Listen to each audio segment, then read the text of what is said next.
obviously are issues that has to do with us, specifically the socio-economic issues and policy implementation, how it reflects in our lifestyle. Obviously, for the past couple of days, Nigeria has been expressing or experiencing a resurgence of insecurity across every geopolitical zone in the country. It's quite debilitating, psychologically disheartening, and emotionally depressing that we're going through this ordeal at this time in our democratic system. There's also a perception from our political bureaucrats that maybe they're underwhelmed or overwhelmed and do not know what kind of kinetic approach they can use to resolve this. And in just a couple of weeks, or in just a week, we've had 3 simultaneous attacks, twice in just Plateau State and in Benue State on, I think, last night and this afternoon. Simultaneous attacks by supposed headsmen terrorists. We don't want to call them headers. Headers just go about their farming without slaughtering and causing mayhem wherever it is they go. And you need to recall that this is a period where political permutations are ongoing.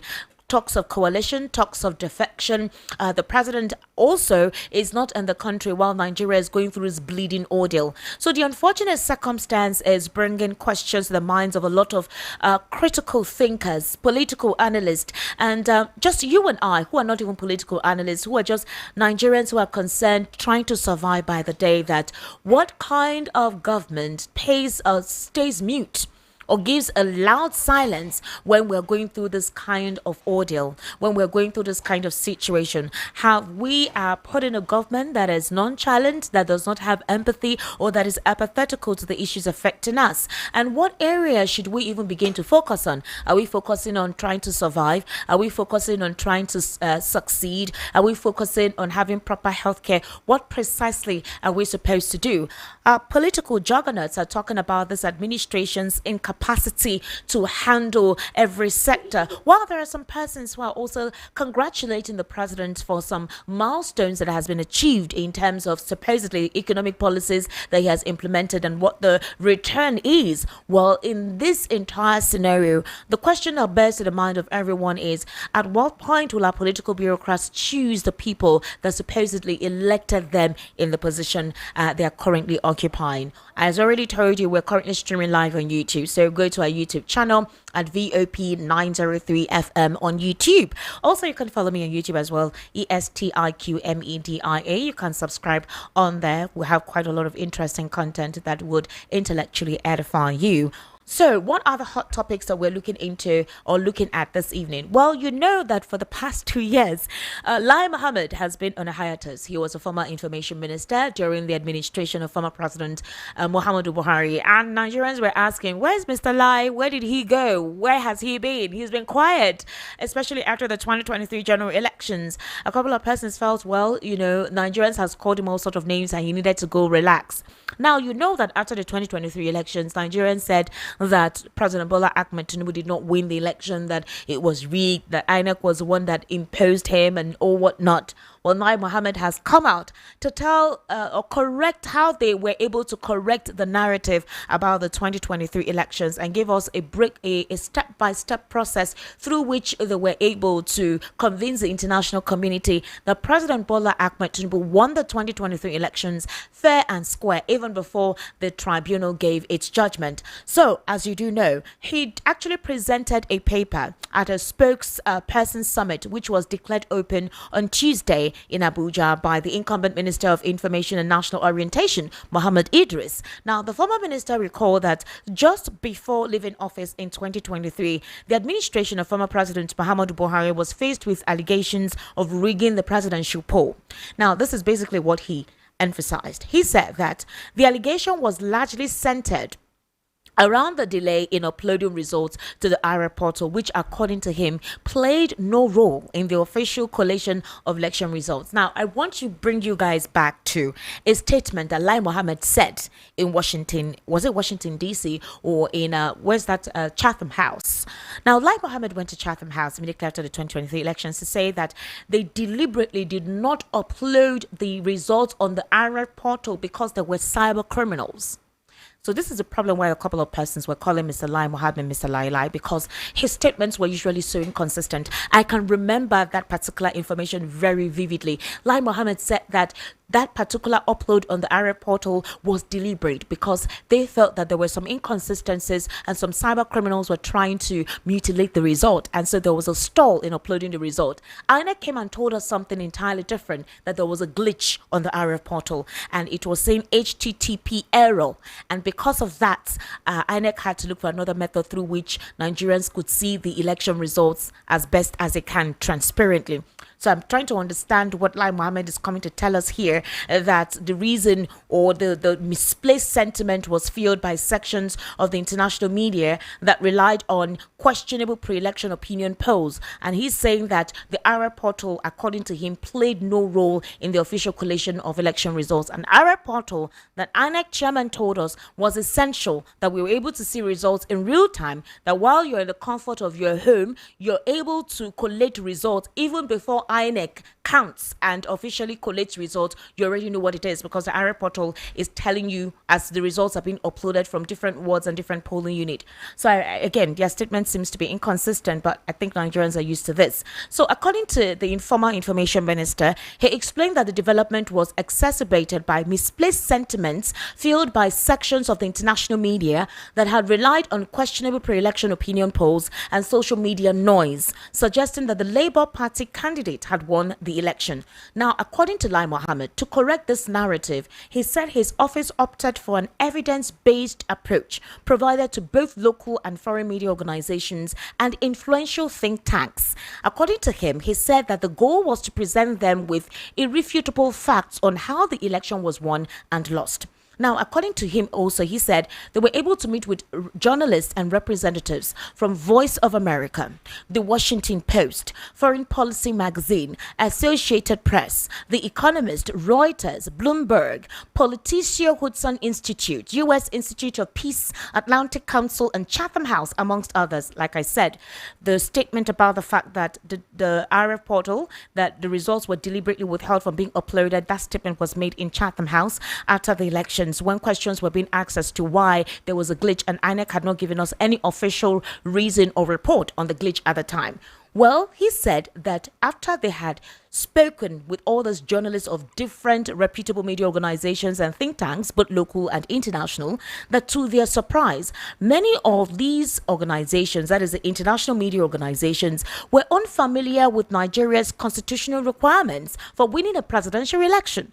So he said that under Chapter 6, Section 134 of the 1999 Constitution as amended, a candidate must not only win the majority of votes, but also secure at least 25% of the votes in no fewer than 2/3 of the 36 states, including the Federal Capital Territory. Mohammed also said that based on this, they made it clear that neither the PDP nor the Labour Party candidate had a viable path to victory. We presented the breakdown. The Labour Party candidate placed a distant third, trailing the APC candidate by approximately 2.7 million votes. So the APC was ahead of Labour Party's presidential candidates with 2.7 million votes. The APC candidate not only won the highest number of votes, but also secured 25% of the votes in 29 states, well above the constitutional threshold. The PDP candidate, who obviously was Atiku Abubakar, came second. He met the 25% threshold in only 21 states, while the Labour Party achieved it in just 15 states. Both fell short of the constitutional criteria for victory. So, according to Lai Mohammed, to dispel the allegations of rigging, the former minister said they laid out compelling evidence that the APC lost in key states with a high number of registered voters. So this is the example he gave. He said the APC lost in Lagos, the APC lost in Kaduna, the APC lost in Kano, and the APC lost in Katsina, even though all these states had APC governors. So he now said, if the APC had manipulated the process, why would it lose in its own stronghold? That's the premise he based on the fact that the elections were free and square, and there was no inducement, and there was no the fact that there were allegations that the ruling party were involved in embellishing results in certain states. So Lai Mohammed is dispelling the rumor that if that was the case, the states that the APC won were states controlled by APC governors. So how can you say that the Labour Party won the 2023 general elections when the APC surpassed the Labour Party candidate by 2.7 million votes? So Mohammed said that with the approach and engagement, they were able to effectively reshape the global narrative. That at the time, the international media were going based on the reports that were circulating on social media, and he had to change the narrative with compelling evidence. And these international organizations did not even understand what the process and requirement was when it comes to elections, collation of results, and the requirements needed to consider somebody eligibly who won that particular election. So we'll be looking into that in the course of the conversation. Meanwhile, we know what transpired. The Labour Party presidential candidate has told President Bola Ahmed Tinubu to return to the country immediately as the country was currently bleeding. Insecurity is the order of the day, and the president is still in France on his 2 weeks visit. And he's telling the president, please suspend your trip, come back home. It is important that you're here to address the spate of insecurity in the country. Obi actually said this on his X handle, and he's not the only person. Apparently, Tambuwal too said that it is quite depressing the state of insecurity in the country and what he considers to be, will I say, a national disgrace for him, especially, and some Northern Elders Forum concerning the recent Plateau attacks. They're saying that the killings in Plateau State is a sign of failure on the part of the federal government, and that it is quite worrisome that the president was placing it on the desk of the governor of the state when he was in the opposition. He wrote the same thing to the former president, then Goodluck Ebele Jonathan, that security stops on his desk. As a president of the Federal Republic of Nigeria, it is his responsibility to ensure that insecurity is nipped in the bud. So why is the president saying something different now by saying that Governor Caleb Mutfwang should try as much as possible to handle the insecurity there, concerning the fact that, according to the president, there have been prevailing circumstances related to the killings and bloodshed and communal clashes between communities in Plateau State. So there is a disparity with what the president said as an opposition and what he's saying now. A lot of statements that he put out on his X handle during the administration of former President Goodluck Ebele Jonathan, a lot of Nigerians are bringing it out on X in comparison to what he is doing now or what he represents now as to addressing insecurity. But there's a lot to actually consider because, like I said, Nigerians are complaining and they're getting tired and they're not happy with the current insecurity bedeviling the nation. Tambuwal also has come out to disclose that it is quite embarrassing that the Nigerian government has not been able to tackle insecurity, but rather is the political bureaucrats are looking ahead of gaining power in 2027. Meanwhile, the presidency has said that they are focused on strengthening security efforts with major military investments, and he has reaffirmed its unwavering commitment to restoring peace and stability in Nigeria, placing security at the heart of its renewed hope agenda. This was a central message delivered by the Minister of Information and National Orientation, Mohammed Idris, during the first quarter media stakeholders seminar, which held at the Defense Headquarters in Abuja today. He highlighted a multi-pronged strategy to confront a rising insecurity. Idris pointed to the government's substantial investment in defense equipment, the ongoing development of military personnel through training and retraining, and intensified intelligence efforts as evidence of the seriousness with which the president's government is addressing a national security crisis. Meanwhile, the Sultan of Sokoto has come out to say that social media is a terrorist organization. According to him, he actually said during the 7th Executive Committee meeting of Northern Traditional Rulers Council in Maiduguri, Borno State, that social media is playing a major role in the spread of false news, inciting unrest, hatred, bigotry, security disunity, and that security agencies should treat social media platforms with the same seriousness as other threats to national security. And he said that the traditional leaders in the states where insecurity is prevalent are more disturbed than even those in government. So he's asking for a synergy on how they can strategize to curb insecurity in the country. Meanwhile, herdsmen again also went ahead with fresh attacks in Benue State, which is actually quite unfortunate because while the president is inaugurating a national consensus, insecurity prevails. Now, in this particular regard,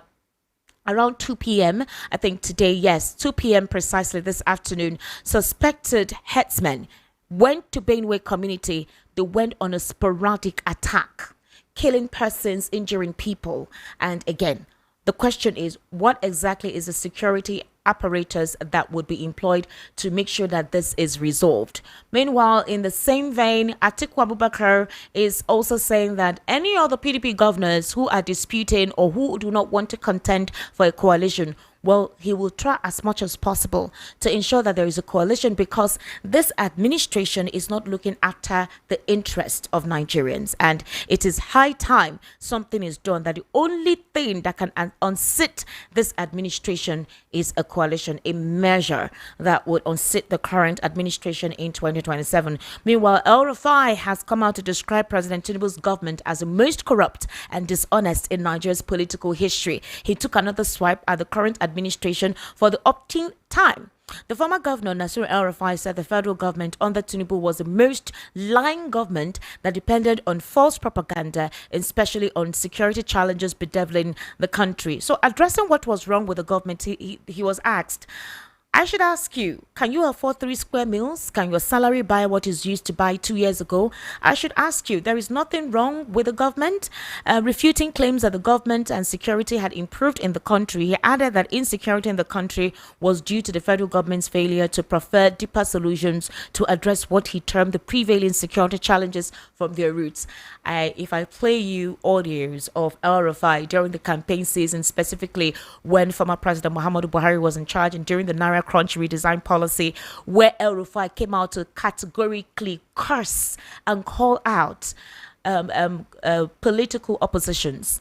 The CBN governor at the time cursed them for them deliberately creating chaos in the country just because they wanted to prevent the president's campaign strategy. It's the same El-Rufai that is coming out to make all the statements about the president. The same El-Rufai that fought for the president to get and win the 2027 elections. I don't understand what these political bureaucrats think Nigerians are. Then obviously, David Umahi has come out to say that Southeast must endorse Tinubu for second term. He's saying it's a must. The Southeast must endorse Tinubu from second term. And Atiku is saying that it's not about him, but it's about Nigeria. And they will ride on any vehicle that guarantees good governance for 2027. The question is, why is it 2027 that is on the lips of these guys? People are dying. There is hunger in the land. Do you even know if you will have a country by 2027? That's the question. Why is 2027 the ultimate prime? All right, like you know how we do it right here when we list out all these issues. We'll be discussing deeper issues, trust me, in the course of the conversation. I have Mr. Lawal Ekundayo right here in the studio. Mr. Lawal Ekundayo, how are you? Yeah, I'm still myself. Obviously, you have to be yourself. You can't be any other person. You just have to be yourself. That's the best way I can answer that because I'm not fine. You're not what? You're not fine? Yeah. Please come closer to the microphone. Yes, now, am I fine? Lawal, what did you have for lunch? I didn't. What did you have for breakfast? No, I drank Gary for lunch. Gari? When I came back From work? Yes, I drank Gary just with like cold that. Water, groundnuts? Just water. No protein, no snack, no protein. I snack. use spoon. Just spoon. Wow. Did you take it because that was what you wanted, or you took it because you just felt that at that moment it was quite satisfying? No, that's what is available at that moment. That's what is available. Wow. I will tell you, a lot of Nigerians are also. You know why? Because you know what? In those days, you can just think of, well, let me just go to one of those eateries and just take something for lunch and then go and rest, and then you begin to think of how, if you do that, whether the remaining money will survive you to the end of the month before you collect another salary. So you now begin to try to do some permutations. Like, okay, if I take Gary now, in the night, I can now maybe eat something normal to, flush the Gary in properly. Okay. You get, then tomorrow morning, I will use that as an excuse to go to work by not taking breakfast. Then I'll come back in the house. See, Nigerians are now doing this survivor permutation. Yes. You get, they're now doing survivor permutations. That's why parents are not so happy when their children are on holiday. Most of the parents are not happy. You know why? Because they know they have to spend more. That's true. Yes, because the children must eat breakfast, and you eat special breakfast. You want lunch. Some of them will want biscuits in between, or snacks. You don't have to tell me. But now, you quickly send them how to. My nephews and nieces are at home for the Easter period, and I must tell you the truth. It's not beans. Yeah. The way they eat, the way they play around, and they don't want to know what is going on in Nigeria. Yeah. They don't. And the way they eat. Oh my God. Let's look at what Lai Mohammed, the former Minister of Information, said. He said how they were able to successfully clear the narrative that the 2023 election was rigged. So he was able to give some statistics, data, and he was able to, according to him, he went to Chatham House. He invited some international media as well as with local media that has a lot of coverage that people listen to. And he was able to reel out the apparatus through which elections are conducted, collated, announced, and how you declare somebody a winner for elections. So he said that people are insisting and saying that the Labour Party won the elections. Meanwhile, the APC was ahead of the Labour Party by 2.7 million votes. Now, he also said that how can that be rigged? Also, that beyond the Labour Party, you have the PDP. That are they saying that the Labour Party was also ahead of the People's Democratic Party? That's quite unfortunate and ironical that such a sentiment was out there on social media. He also said that the international community based their own conclusion on the rigging of the 2023 election on social media reports, which according to him were just based on sentiments. And that when they were able to explain the modus of how the elections were done, that all the states that the Labour Party won and the People's Democratic Party won, some of those states were wholly APC states. So if it was rigged, how come the APC lost their home states? That's what Lai Mohammed is saying. And that to correct this narrative, they have to opt for an evidence-based approach provided to both local and foreign media organizations and influential think tanks. Now, do you think with all this that he broke down, that he was able to change that narrative? Because you have said on several occasions here that that's not the case in the 2023 elections. So, and this particular statement was coming during a particular briefing with media stakeholders. And I think it's a way of trying to inform the current Minister of Information how to dispel sentimental information that circulates on social media from the reality by having an evidence-based approach to dispelling such. How do you react to this? Did you go there with documents? Or you just went there to begin to speak to them? No, according to him, he had to give them evidence. He said he presented a breakdown based on the collation. My issue is that the same Lai Mohammed, after the 2023 elections, and international bodies wrote a comprehensive report on how the elections went, which obviously was not in favor of the party. So he had to say something. So he went to the same, I think he went to Washington, D.C., either Washington, D.C. or Chatham House, to correct that narrative. And he addressed their press by saying that the IRF portal, that elections uploaded on the IRF portal was deliberately stored. That's where I got befuddled. I was muzzled with that because what INEC said was different from what Lai Mohammed said. And that was kind of implicating. So what he said then and what he's saying now, there's also a contrast. That's why a lot of Nigerians don't trust them when they speak. But in reality, though, do you think that the Labour Party won the elections as the sentiments went out there concerning what was broken down here? No. First, let me go back to what I was saying. I said he didn't go there with physical, with evidence. So he was just there and talking. You get it? Okay. You go. So if you go there and you are talking, and you are talking, you didn't go there with your documents.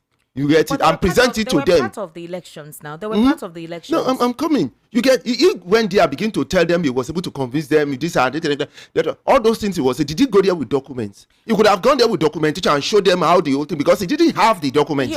He only had talking mouth, so he was talking to them. He obviously must have gone. They may have presented a breakdown to him, and he had to explain to the international media how our elections are conducted and how they determine the winner. Anybody can do that now. One, you get it. So what he's saying by word of mouth doesn't work there. How can you tell me that? Let's look at the American states. You get America as a country. Okay. You know, we have the blue states, we have the red states. The blue states are those states that this party is, strong. It's very strong. The same thing. Coloring was used during the elections as well. The question is, let me tell you, that blue state in which maybe the Republican have their stronghold, they now lost. You are now telling me they won in the red state that is controlled by Democratic. Is it possible? The moment you lose your stronghold, you are going to lose now. You are going to lose the election because that is your stronghold. You are telling me. Is that where you're basing your? Yes, that's one. I've mentioned two now. If you lose your stronghold, you can't tell me you won in another person's stronghold. How's that possible? Where you lost your own stronghold. You get what I'm saying? So you're questioning the wins when they did not win in their. You don't win in your own stronghold. Yes, where you are strong. Okay. Where you sure that no, this one I already have points, and you lost in your own points area. You now said I went to win in another person's stronghold. Who's going to believe that? All right. What? That's the second one. Okay. The third one, most Nigerians are saying that APC did not win the election. So who voted? I don't know. Is it not Nigerian people who voted and saying that I know the person I voted for? You get it? How come this person won? And everybody is saying, majority of people are saying almost the same thing. Now you are telling us that what they are saying, people who voted, what they are saying is wrong. That is one person that sit down in your house, you are now going to tell people by word of mouth. You get it? That it was not true. Is that the way that's why in the developed countries or developing country or country who is developing, because Nigeria is not developing. Nigeria is not developing. No, we are underdeveloping. We are underdeveloping. Wow, you're not even trying to give credence. No, we are. No, I have many evidences that Nigeria is not developing now. We are underdeveloping. Okay. Now you go to a country, there are countries that are developing and countries that are developed. You get it? They do opinion polls. See, when they do the opinion poll, it really deviates from that opinion poll. Because you don't think opinion polls can be influenced? How can you influence opinion poll? It's done by so many researchers now. These are research organizations that send out this thing to people, and people begin to, for example, if you tell people to call in now, or maybe you did this question here and send it out to people, or maybe you say people be calling in, or maybe you did this, from there you now tell me that it's not because there are so many people who do it. Medias will do their own. Non-governmental organization will do their own. Governmental organization will do their own. And all their colleagues will, you see, follow the same trend that no, this person is leading. And then you think that at the end, that thing works the way. Even it's happening in the sport. All right. They will see. Now, the majority of the people are saying no. These people, this party did not win. You get it? Then who are you going to? Who voted? Are they not the one who voted? They are the one who voted now, and they know the person they voted for, and they saw that the person they didn't vote for, they voted for did not win, and they are coming out to say how come, and you are telling me that it's not true. Is it computer that voted, or is it chicken or rat that voted? The people who voted now will not. When if the people, the person they voted for, they will have clapped for that person. No, yes, I was expecting this person to, but it's different. Mr. Barrister Eze Eluche on the telephone. Barrister Eze Eluche, good evening, and thank you for coming on. I wanted you to be here physically, but we'll have to make do via the telephone. How are you? Yeah, thank you very much. Thank you for the invite. Thank you so much. Barrister Eze Eluche, we're discussing about former Information Minister Lai Mohammed saying that they were able to correct the narrative that the APC did not win the election. He said that there were sentiments, especially from some Nigerians who had lost specifically from the opposition party, that the elections were hugely rigged, and the president right now was just imposed that they didn't go through by conducting a fair, free, and fair election. And so Lai Mohammed said he had to invite international media and local media and give a breakdown on how they went about it, and that some of the international media did not even understand the method through which we conducted elections and what we use as a quota for deciding who won. So he's saying that if the APC did not win, how come the APC controlled states lost to the opposition? Why is that sentiment out there if the stronghold states owned by the APC lost? And according to him, when he gave the breakdown, invited all these media organizations, they were able to correct the narrative. Do you think Nigerians have been able to eventually accept that indeed the president won by a large margin, and he was indeed voted for by Nigerians and not imposed, as a couple of statements were being circulated on social media?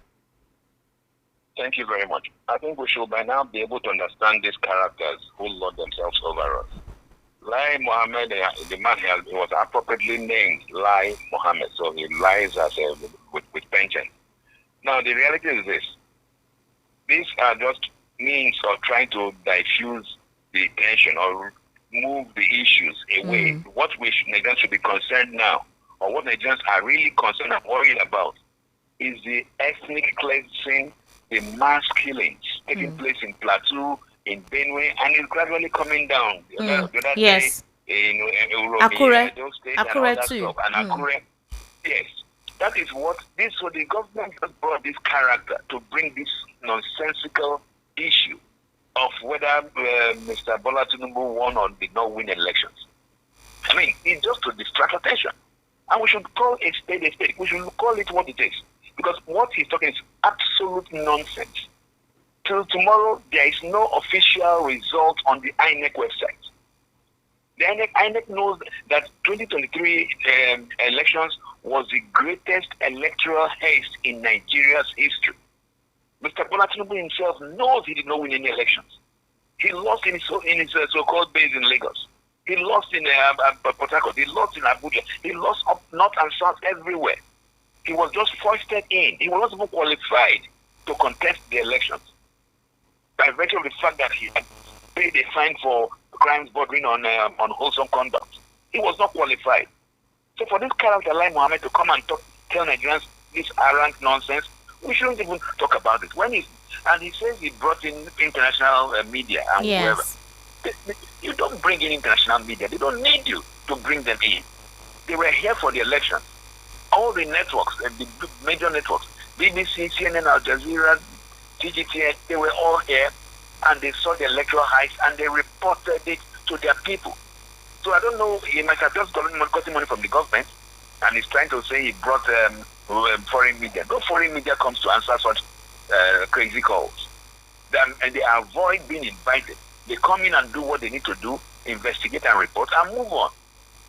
So he thinks that it's like this brown envelope journalist that Nigerians practice, where you invite people to release media reports. Nobody does that to the major foreign media outlets. So the reality is this. Mr. Lai Mohammed just came to fly a kite, to distract Nigerians from the sordid realities we are facing. And these realities are the blood taking place in the country, and taking place at the same time that Mr. Bola Tinubu did not even have the guts to come back home. In other countries where they have an elected president, when 10 people, 15 people are killed, the president leaves whatever he's doing and comes back home. But this character, Mr. Tinubu, is still abroad, doing what God knows what. And he thinks he was elected by who? Who elected him? Nigerians elected him. You don't think he was elected? No, he knows. Tinubu knows he was not elected. He knows it's just... Yes, he knows. He knows he was not even qualified to contest, for goodness sake. Let's call it spade a spade. Forget the Supreme Court judge, which I keep on calling this Supreme Court decision. And that is the reality. So when people like Lai Mohammed come and bring these kind of issues, who asks him? It is now almost 2 years Tinubu is there. What has he achieved? He has destroyed the economy. He has destroyed the educational sector. The value of the naira has plunged. The inflation rate is astronomical. So he occupied this place. He rigged the polls and came in as president. And what has he achieved? Absolutely nothing, rather than retrogression. to degrade and destroy Nigeria. But Barrister, how can you say in these 2 years the president has not achieved anything? I mean, look at some of the refineries that were moribund. A couple of them have begun operations. He was able to float, the dollar. Right now, that particular aspect was deregulated. The fuel subsidy removal, according to the president, he's been able to possibly utilize it. For example, NEL Fund, the opportunity for students to get loans. And we're beginning to see evidence that some of them are being approved. I mean, I saw one got 70,000 naira from the federal government, going through all the checks and clearance processes. So, and then the LEAP initiative by the president that was, launched about 2 or 3 days ago. So, how can you say that the president is not has not done anything in 2 years? All these things you mentioned are flukes, are mere flukes. The so-called refinery, which we told the refineries they are working, they're still importing fuel, and the ships are bringing in fuel on a daily basis. I mean, the value, the floating the naira. Which country, which reasonable country floats their national currency? No country does that. But this guy is floating the currency, and floating the currency. Who is, and he says he has withdrawn subsidy, and who is he paying the subsidy to continuously?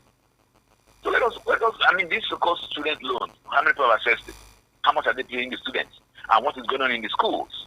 What kind of education are we imparting on the students? But it's an attempt. It's something that you could consider to be quite credible, don't you think? When you take away $1 billion from somebody and you drop it 50 naira, is that an achievement? Let us be practical. In what aspect of Nigeria has moved an inch forward under this man's regime? Is it the sporting sector? Is it the education? Is it the health? Is it the cost of industry? Basics in the country? Has the life of Nigerians improved? But that is secondly. The issue of this man claiming he was elected, he knows he was not elected. If he was elected, if Bola Tinubu was elected, the moment those who voted him in start getting killed in their hundreds, he will come back. But Barrister Eze, we saw videos. Yes. I mean, the media went out on the street to conduct Vox Pop, and we asked them questions. Who did you vote? And a couple of them actually mentioned that they voted the president. So were these persons lying when they detailed to us that they voted the president when you say he wasn't elected? How can you say the president wasn't elected? Are you saying those persons who spoke to the press where there was no person taking a gavel over their head were lying when they were asked questions whom they voted for? The elections are long over. Anybody can say whatever, but the reality No, I'm not talking about now. I'm talking about then. We went on the streets to conduct elections, and we asked questions, and a lot of them said they voted for the president. No, I didn't say no, he didn't get any vote. At least he would have voted for himself. His immediate family voted for him, and he said the major cabal will also vote for him. I did not say nobody voted for him. The question was, did he win the elections? And the answer to that is an emphatic no. So you're not going with all the narratives and the breakdown that Lai Mohammed just, reeled out. You don't believe any of the things he said. Well, why would I go with something a lie says? Oh my God. A lie is debunked, like it's online. I don't believe in what he's saying. Barrister Eze, let's look at, we'll also come back to insecurity because I am actually very hot with that one. And the nonchalancy from our political bureaucrats, specifically the National Assembly, because they were able to constitute a committee. They were able to summon Ibok Ete Ibas to the National Assembly to make reports, but they haven't spoken or converged ever since we've been hearing of killings, sporadic and consistent killings in the past couple of days. Now, El-Rufai has come out to make a statement, which obviously we're not surprised. But this time he didn't hold back. He exposed quite a lot of things. He said, for example, that this administration is the most corrupt and dishonest in Nigeria's political history. Now, my question is, El-Rufai just admitted, based on what he just said, that he was part of those who brought in the most corrupt and dishonest leader or administration in this country, because he said he went all out and supported the president to ensure that he wins.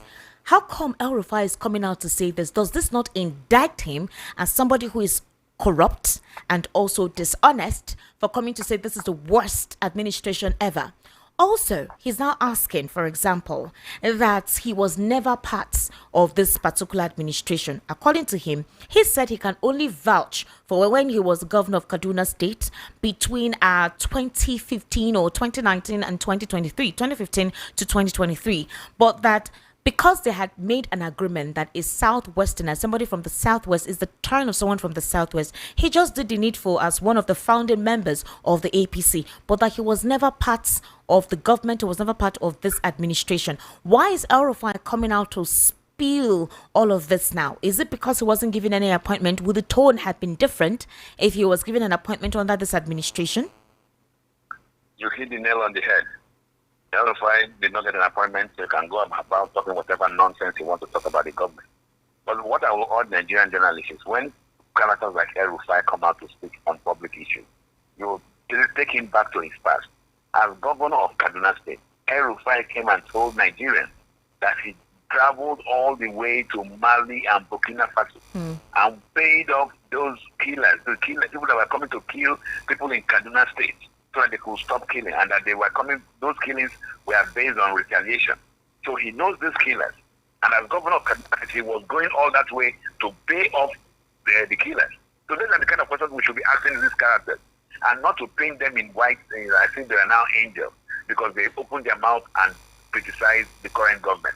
El-Rufai has no capacity, he has no integrity whatsoever to talk of criticizing the current regime, because he was part and parcel of this government. If you recollect, when Mr. Bola Tinubu was in London for that infamous dance, yes, El-Rufai was among those who was there. He flowed with the government. In all the pre-inauguration meetings, he was a speaker, he was participant, he was there. Only he was shocked that he didn't get anything, that he turned around. El-Rufai is a character, if you track, go back his things, he's always a backbiter. It was Atiku Abubakar that brought him into the NDC government. What did El-Rufai do? El-Rufai turned around and beat the finger that fed him. So, I mean, when such characters talk, we should put them where they belong and don't listen to them.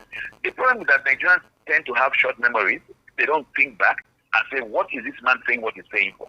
Is it because he's not in government? Is it because he was not made a minister? Is it because he has not benefited from the system? That is not going about criticizing or bad-mouthing the Bola Tinubu regime. As far as some of us are concerned, there's absolutely no difference between El-Rufai and Bola Tinubu. He actually made a threat, because this was an interview, although he spoke in Hausa in that interview. According to him, he said that, for example, when he was asked questions about the Social Democratic Party, because they said, if you say that the president or this administration is the worst and is dishonest and corrupt, you were part of a system that brought in someone or something or administration that is dishonest and corrupt, right? So are you saying now that you have joined the SDP that you are going to set the same pace for bringing in something that is dishonest and corrupt? Now, according to him, he says that the quality of governance in the country is appalling. Well, this is the reality anyways, regardless of his personality. And that it is the worst government in Nigeria's history. That he is 65 years old. I have seen every government in Nigeria since independence, and this is the worst. And that if they think that nothing will happen, that Nigerians are helpless, then all of us will just fold our arms and allow this country to be run aground. They are making a mistake. We are going to challenge them. Nigerians will teach them a lesson. Nigerians will put their arrogance to rest by the special grace of God. And he also went ahead to state that what happened is the fact that before 2027, there'll be an upsurge. We don't know what that means, which has brought to bear about the speculation of the current resurgence of insecurity happening sporadically and simultaneously. That could this be the work of some oligarchs who want to make this administration uncomfortable or ungovernable, just like what happened during the administration of Jonathan? Is this a way to deter the president, frustrate his government, and ensure that he is defamed, that by 2027 Nigerians will say, you know what, we no do again? So, but if that is the case, has the president not seen this, and why is he still in Paris? Why is he still in France? Well, the reality is this. If Mr. El-Rufai is making threats and the government deems that these threats are a powerful threat that can actually destabilize the government owes the duty to the people of Nigeria to pick him up, interrogate him, and if found needful, prosecute him. Because such characters cannot be talking from both sides of their mouth. El-Rufai cannot be talking now because he's not in power and he wants to begin to instigate crisis. If whoever is instigating this crisis, the government owes the duty to itself and to Nigerians to deal with the person. And then I don't think the government, but I think they understand themselves. They know how they talk. It's for Nigerians to realize that these are all birds of the same feathers. And if there will be that upheaval that Mr. El-Rufai is threatening, then we should be able to wipe out all these bad eggs, because they are part of the same. They are just the same. They put on the toga of SDP today, PDP tomorrow, APC the next day, or whatever. So Nigerians should know how to say enough is enough. And that is until we're able to say that to ourselves, irrespective of religious, ethnic, or whatever dichotomies we have, Nigeria will keep on going down the drain. So when Nigerians start to take a stand and say, characters like El-Rufai cannot lead just because they are falling out of favor. Because when they get back into favor, I wouldn't be surprised if Bola Tinubu himself jumps over to the new party that comes into office. Yes. Oh yes. Of course, what are we talking about? Even Olusegun Obasanjo supported the emergence of the APC. He was a PDP president. But when he felt he couldn't support, he jumped over and supported this current regime that has now come on board. So at whatever level, Nigerians should take a stand. It is not about these rulers. They're not leaders. It's not about these rulers who only use Nigerians, the population, for their own selfish aggrandizement. We should be able to say enough is enough, and where at the appropriate time, they all need to be taken care of. Barrister, as several persons are feared dead following another deadly attack in Emichi village in Utukpo local government area, Benue State. The attackers stormed the community around 2 p.m. Today in the afternoon, not in the midnight, not early in the early hours of the day, in broad daylight, and they were shooting indiscriminately at residents. The residents, out of panic and pandemonium, they fled the vicinity. But they said that there was no security personnel on ground to intervene at the time of the attack.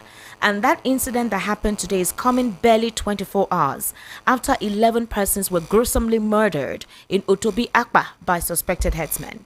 Now, social media went agog because that's a place where Nigerians can use whatever profile to express themselves. So you know that Peter Obi wanted to visit one of the IDP camps yesterday or day before yesterday. He said that he wrote to the governor of the state, Hyacinth Aliyah, and his ADC, his aide-de-camp, kept him waiting for almost 3 days, saying he couldn't connect or contact the governor. Eventually, the governor released a press statement and said that Benue State, he could not assure of Peter Obi's safety. He couldn't be certain of his safety. So, possibly that his invite, he cannot come into the state. And it's barely a day after that, and we saw the killings that took place in Benue State. So would we say the governor saved Peter Obi's life with what transpired, or would we say that the governor himself has been lackadaisical, nonchalant about the plight of his people to refuse whatever help or assistance that was coming just because it's a Peter Obi and he refuted it? Well, how would he react to this? Well, the reality is this. One error which I see in Nigerians is that because it's happening in Benue State, because it's happening in Plateau, and I live in Lagos or I live in Ogun or Rivers, it doesn't concern me. That is where we make the error. Because these headsmen have embedded themselves in virtually every state across the country. And they decide where they attack when they want to attack it. And I'm sure that without being a prophet, I can know that I can tell you that in a very short while they are being attacked in the Oromi axis. Again? They will call it a retaliatory attack. No, they call it a retaliatory attack. So the issue is this: we should rise in unison and ask this government, what are they doing about these killer headsmen in the bushes? When a few of them were killed in Oromi, we had the IG of police, we had the chief of defense staff, we had the president, everybody was talking and condemning the killings. The Arewa youth were all making noise all over. Now that over 100 have been killed in 2 days in Plateau and Benue State, there's no comment from these same rascal elements in Arewa youth, from these same characters. Even the security chiefs, they have gone comatose. Is it that the lives of these people, some people are worth more than that of others in this country? What I would rather all Nigerians is this: one of the ways in which you have, even when you kill somebody, one of the ways is when one of the exemptions for punishment for killing somebody is when the person you kill is trying to destroy your property or destroy your life. It is allowed. You have to have self-defense. All Nigerians, since it has proved clear that the security agencies are incapable of assuring and securing our lives, people should find a way of preparing themselves and defending themselves. Because do not wait and think it's only in Benue or in Sokoto. It can be your neighbor next day. A few days ago it was in Ondo State. Who says it cannot happen in Lagos? Who says it cannot happen anywhere? With regards to the P2B visitation, well, I don't know the kind of convoy Mr. B moves around with, and I'm sure he has armored vehicles and whatever that he travels around with. But by for sake, all these visitations, all these ad hoc visitations, yes, it's good for media. It's good for. But the reality is this: you visit a place today and go and commiserate with them. The next day, another town is attacked. How many of these towns can you visit? Why don't we address the issue and ask the president, who is occupying the office of the chief of commander-in-chief of the armed forces? Yeah, he has spoken. He actually told the president to return home. He told the president, return home. The country is bleeding. You can't continue to stay in France. He made that statement on his X handle today. Well, the man listened. The man does not give a damn. To him, the man simply does not give a damn. And he knows he's a ruler, he's not a leader. So Mr. Bola Tinubu does not care. And that is why the Nigerians should rise up and demand for accountability. And if he's not able to give it, we use the most possible means as soon as possible, democratically of course, to get him out of office. Because how many people will have to die before this Mr. Tinubu begins to realize that as a president he should act? It's unfortunate. Barrister El-Rufai, thank you so much. I sincerely do appreciate you giving this in-depth perception to these issues. I sincerely do appreciate. I hope to see you physically on Friday. We'll see how it works. All right, thank you very much. That was Barrister El-Rufai, and he was supposed to come here today, but he went somewhere, got stuck, and so we had to do it via the telephone. You've been able to hear his own opinion or his interpretation to some of these conflicting scenarios that are being presented on the hot topic this evening. Mr. Lawal Ekundaya, sorry, I have to come to you now because, I and you were here, and he had something to do right away, so I had to speak with him. Mr. Lawal, let's go back to what Lai Mohammed actually said. It's important because I am wondering, Barrister El-Rufai is saying that the president wasn't elected. Okay, I'm not allowed to give my own opinion anyways to this particular issue, but the big question is this: if you had more than 2.7 million votes ahead of you against the Labour Party, and about 1.7 million votes ahead as well ahead of the People's Democratic Party, how can you surmise that the president wasn't elected? Okay, if the president did not win the election, is it not the second person that actually won? That's Atiku Abubakar. I mean, let's logically ask the question, because how would you say the third person was the winner? So the second person was what? The third person? I don't know how to explain how the results came. Lai Mohammed has already told us. Come closer. He has already hinted us about where the election goes. Where the election goes? Yes. I don't understand. Where it goes is that who actually, you get it, won. Because some people were saying the president did not win it. They were saying that it was the Labour Party that won. Because INEC was the one who conducted the election. He said there was a glitch. Yes.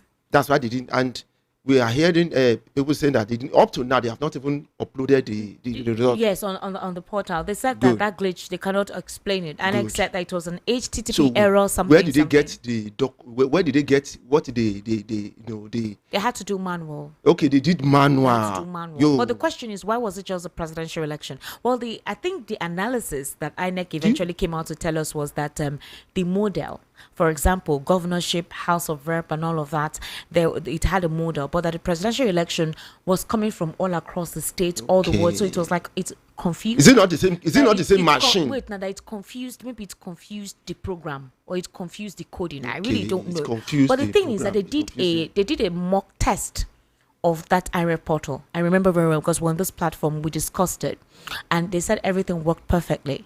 So didn't they consider the reality that for presidential, all the wards, all the more than 777 local governments, all the wards, they didn't calculate all of this when they were doing their program or coding or whatever to prevent this supposed glitch or confusion of the program? So if they were correct with the manual, why have they not uploaded the manual?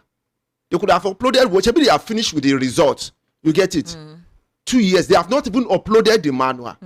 Is it not to type it in? Because, and they have not even uploaded the manual. So what did they use? You have an evidence to prove that the president did not win this election hands down. We can actually say that 8 million out of the registered voters, the registered voters is too small with the kind of population that Nigeria has, right? But it's too small for making the president win. President was won with 8 million votes. So you would say, compared to the population of Nigeria, that vote was too small. It was very poor, for the president to win. But the thing is, are you saying that the president, the APC, did not win hands down? I mean, look at the disparity. So I've been saying some things now, because when you talk about evidence, you get it. Are you speaking based on your sentiment against the president? No. Or being factual? See, I don't care who rules Nigeria. Okay. I want somebody who will fix Nigeria. That's why I've even suggested, you get it. We invite the white men to come and come back and rule Nigeria, because when they were ruling us here, it was far better than when we are ruling ourselves. Maybe we were not ready. We are like students who decided to graduate without knowing the anything at all. So we graduated with brainless head.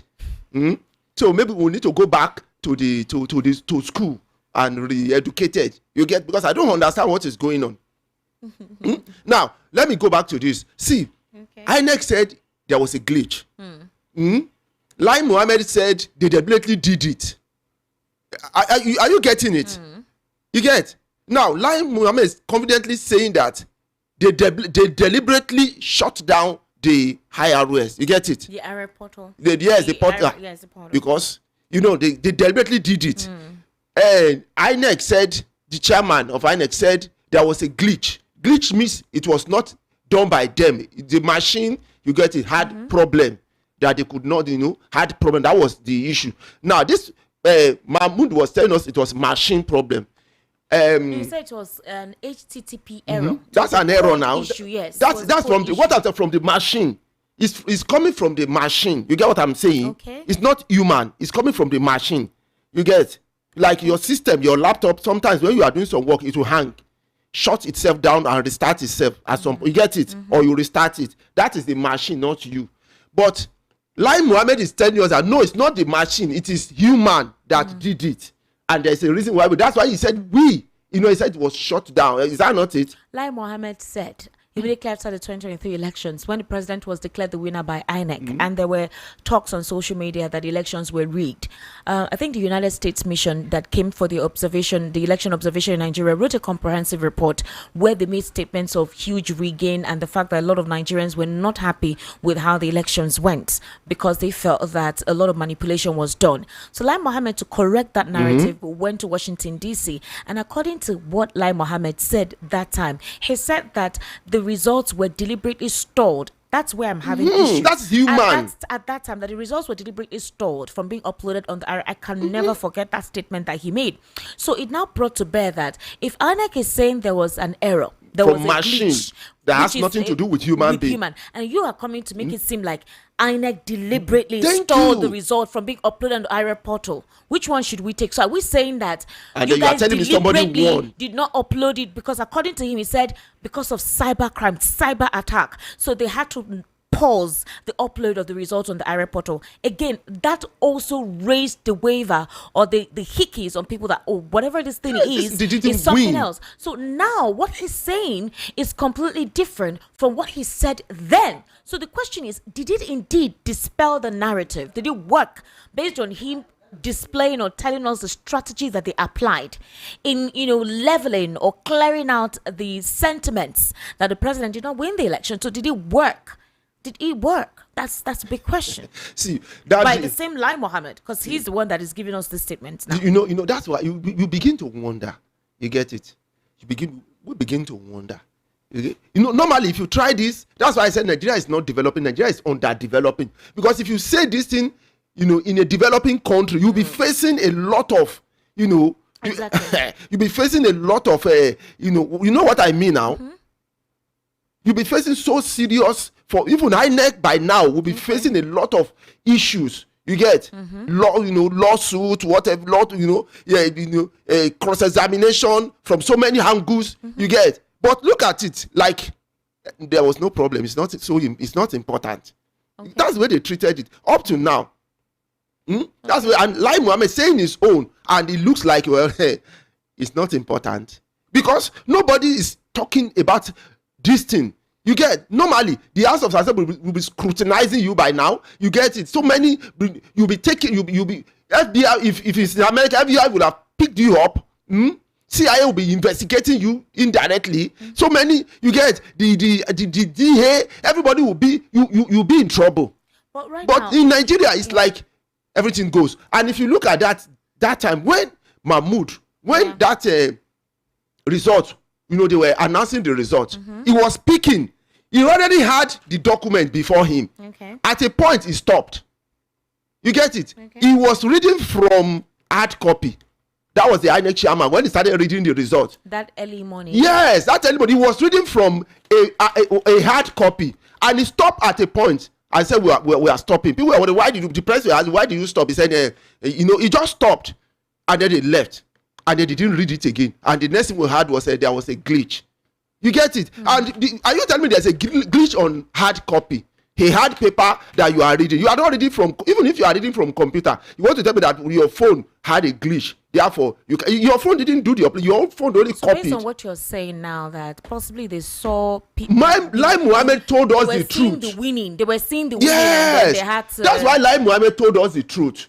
That they deliberately did it. They deliberately stalled. Yes, stalled it on a portal due to cyber attack. That there were threats of cyber attack. In fact, Mahmoud was reading a paper. It wasn't. You get it. You didn't go to the internet or what? I mean, sorry, the website to pick it. He already had a printed copy.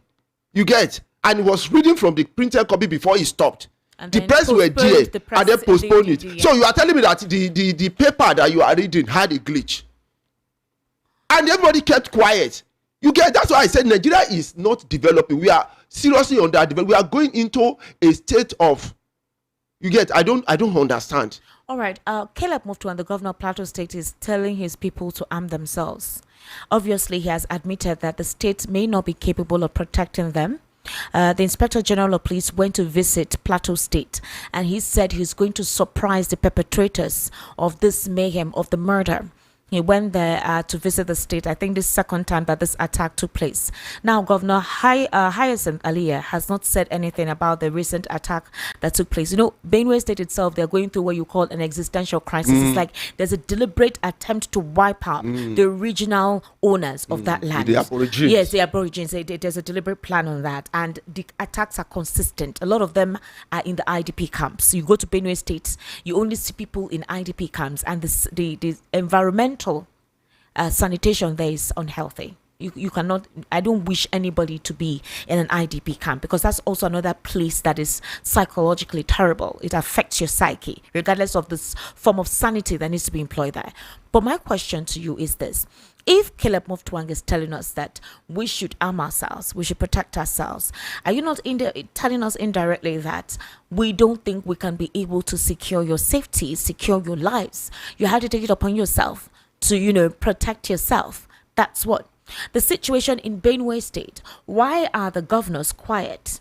Specifically, the northern governors, a lot of them have not come out to publicly debunk. It's just now that we're hearing them talk. The Sultan of Sokoto has come out to say that the traditional leaders are more troubled by the spate of insecurity and they need synergy, and then blamed social media. In fact, he called social media a terrorist organization. That's what the Sultan is saying, that there's a lot of false news, and that rather than working and synergizing with the government of the day, hatred and spillage of false information and all whatnot is being spread on social media. Do you think social media is a terrorist organization? That's a very, very. I don't understand what he meant by terrorist. Social media as a terrorist organization. I don't understand, because they use it too now. There are so many programs they send on social media. You get it? Like when there's a festive period, they send it on social media, and so many. So why are you not telling us social media is a terrorist? I don't know.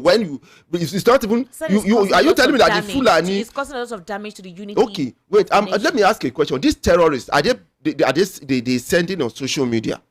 So they are communicating they want to attack a village. Is what has social media got to do No, but you with know the that village? What they are saying is that the way the people are reporting it, they should not report it. You get it? It's something that's supposed to die down. The moment it happened and nobody's hearing the information, you get it, they'll think that everything is peaceful. If not for social media, would we see these supposed hunters displaying wads of cash that they collected from the families of the victims of those of the victims, especially the kidnapped victims? If not for social media, would we have seen it? We've seen a lot of these small boys who are these Fulani terrorists, displaying the cash that they've collected from the families of those they abducted. And is that not something we're supposed to see? Rather than you applauding the fact that social media has been able to give us information real time, you're condemning social media. Now, look at this. This social media, you get it? Now, something wants to happen. Like, you can pick your phone now. Like, okay, look at the case of what he's citing is that I'm people coming. stay in the Wait, comfort of their homes and peddle false information. Look at the one that happened in Lagos. I'm not talking. Let's leave I'm coming to the full and here today. Okay. Look at the one that happened in Lagos in BRT, in which a girl, you get it, was killed. Yes. What the reason why they were able to get those get enough evidence against this yes, is because the girl used social media at that moment. She was recording at that moment indirectly directly through the social media to a friend somewhere, and then she had the video. That was what they used. Had it been there was no social media, it would have been purely denied by now, because they were doing everything possible to stall that case. Up to now, how many years ago? And up to now, the girl has not received justice. They keep stalling and stalling and stalling. You get it? That's Lagos State. Now, thank God for social media. There's so many. Okay, look at the one that you talk. I think was it you that talked about it, in which a man was killed in an hotel. He sent a message through social media to his wife. You get? Yes, that story. And the social media was the only evidence they had to be able to pinpoint what happened. If there was no social media, that would have died away, because there's no evidence. They will have to. So social media has played a lot of roles in saving Nigerian lives. Sometimes when there's these bandits or terrorists come in, you see those who have seen them, will have sent a social media to their colleagues, you get, in the village, that they will have alerted themselves and they will have run out. That is why you see that it has not been easy for them to do the total ethnic cleansing. Because some of them will have run away. They will have run away, you get, because they got information that they are coming. Thank God for social media. Social media has played a lot of roles in saving Nigerians than any other. Now, you are not telling us that. We need to open the phone line. Yes, so you are not telling us that same thing that is saving Nigerian lives, because now nobody has confidence in Nigerian security anymore. Even the governors don't have confidence in them. You get? Now, people are able to help themselves with the social media. And you are telling us that they should is terrorist. I don't understand what you mean. Maybe they doesn't understand the meaning of it. Media is a terrorist organization. All right, let's get your reactions right now. We are currently streaming live on YouTube, so you can virtually be part of the conversation. Please keep your comments clean. No derogatory comments, no insulting. I beg you in the name of God. And make sure that you have a logical way of speaking. We're going to be giving ourselves 70 seconds. The number to call is 080-3692-9933. 080-3692-9933. The WhatsApp number is 0817-175-6338. The number is actually on the screen if you're watching us virtually. Hello, good evening. Welcome to the Evening Rush. How are you? Hello? Good evening. Good evening, sir. How are you? I'm good. Okambelina is my name. All right, go ahead, Okambelina. I agree with your guest. Yeah. Thank you very much. To begin with, when you talk about development, you were saying that you were arguing with your guest that we actually have development. And maybe you are looking at development in terms of structures or, of buildings or roads. We were talking about what this administration has achieved, and I was reading out some things they've done. So it was not an argument. I was just, Excuse me.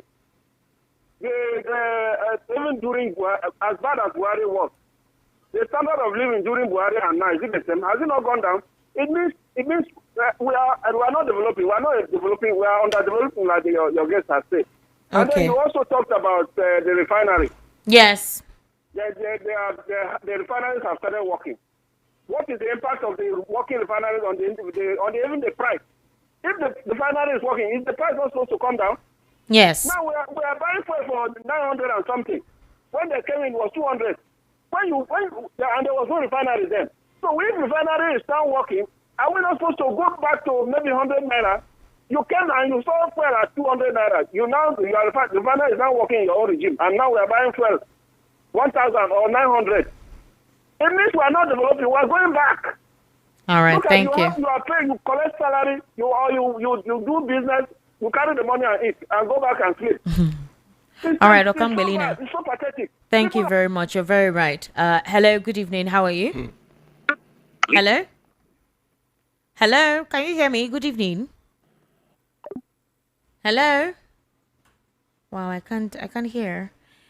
Hello, good evening. How are you? Hello, good evening. How are you?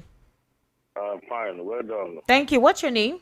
Good evening to your guest. My name is Mayor. I'm calling from First Time. All right, Mr. Mayor, please go ahead. All the narratives, all the stories that people have just taken this evening is just a clear case of a failed nation in all ramifications. Whether you are talking of development, the development you are talking about is like you are in Lagos, you are using reverse. You know reverse, when you put a car on reverse and you want to travel to Sokoto, it's reverse. Is it possible? It's so unfortunate that this situation we are now. If you remember, there was this man's vice president candidate, Ahmed, that Peter B said. There was an interview granted. I said that if Nigeria is going to survive, they should not swear in Bola Ahmed Tinubu. That all the cases should finish before. That if the man is sworn in, that may be the end of democracy. And that is what is happening. For now, we have heard, yes, Lai Mohammed used to lie a lot, but this time around we know that those things that he said, it's very obvious, we know it. Tinubu did not win that election. Thank you very much. Yes, he didn't. Thank you very much. Hello, good evening. Hello? Can you hear me? I don't know why we can't hear from our WhatsApp. Oh, I'm so sorry. We can't hear anything at all. Okay. 08036929933. That's the number. Hello, good evening. How are you? Hello, good evening. Yes, good evening. How are you? This is Chibuzo from Airport. All right, Chibuzo, please go ahead. You see, what I just want to contribute this coalition everybody is talking about. You see, the coalition, for me, I think it will only unseat this government. That is what it will do. But these people that are coming to form coalition, what do they have? What do they have in common? It's just to unseat this government. Yes. Not Nigerians. They don't have Nigerians at heart. Do you get? Yeah. It's just to unseat this government, like what APC did too. Do you get? Yes. There was no plan for Nigerians. There was nothing. It's just to unseat the government of. Do you get? So everybody now, we all know there was a plan between Buhari and Tinubu after you. Yes. It's me. Do you get? So there's also going to be a plan with this whole coalition. Do you get this whole coalition thing? There's going to be an agreement, and there's going to be a follow-up to that agreement. So the thing is, only God will save us. This whole coalition, and especially when you have people like El-Rufai, Atiku, and Obi together trying to form coalition. Why? We don't understand. We don't know whether it's in our own interest or for their own interests. So we're in a trouble. It's only God that will save us. Thank you very much. That's a good one because okay, go ahead. Can I respond? So let me tell you something. It is the flag bearer when it comes to coalition, whether El-Rufai that you don't like is there, whether this and that are there. See, that is why it's called coalition. But your flag bearer, you get it, is the paramount person. If your flag bearer has the interest of the country at heart, you get it, the coalition will work. You get it? That's why they are telling you that who you are going to pick to be the flag bearer is the most important. You get it? Now, look at what is happening in this country. It's because of the flag bearer. You get it? That's why focus is on the flag bearer. You're saying that if the APC had chosen a Professor Yemi Oshibajo, if he won the flag, yes, because there was a time he handled the. Better? Yeah, it's possible because there was a time he handled, a short time in which Buhari was not feeling fine. Yes. He handled the economy. The dollar came down very well. Things were slightly, until he came back and then everything shot up again. So the flag bearer is very important as when the you president. have a situation that majority of those who are coming for the coalition, they all want to be the president. They want to be the flag bearer. They want to. Atiku wants. El-Rufai wants. No, El-Rufai cannot tell us he wants to be president. Are you sure? Then why did he leave the APC? No, he left the APC because he's not happy with the government. That's what he says. Okay. He's not going there to become the flag bearer. Hello, good evening. How are you? Hello, the people in the studio. Good evening, sir. How are you? What's your name? I'm the Demo for Roman. Hello? Hello, You said what? I'm the Demo for Roman. All right, sir. Location, please. I'm behind the All right, sir. Please go ahead. Please, my lady, you are trying. You are trying much. You are trying. That's why ladies now, they are very hot. I'm happy that all our lawyers now have woke up. They are taking record of what's happening in the whole Nigeria. All the whole lawyers in the world now, they are not happy. They are taking records. And all the journalists are taking records. I'm not afraid. So, I'm only saying, people are talking about the 2027 election. You see what happened today by 2 o'clock at the Yes. front side? Nobody, those people don't know that I'm going to die. Today, this night now, you don't know what's going to happen. We're only talking, it's only those that will reach that time of that 2027 to talk of election.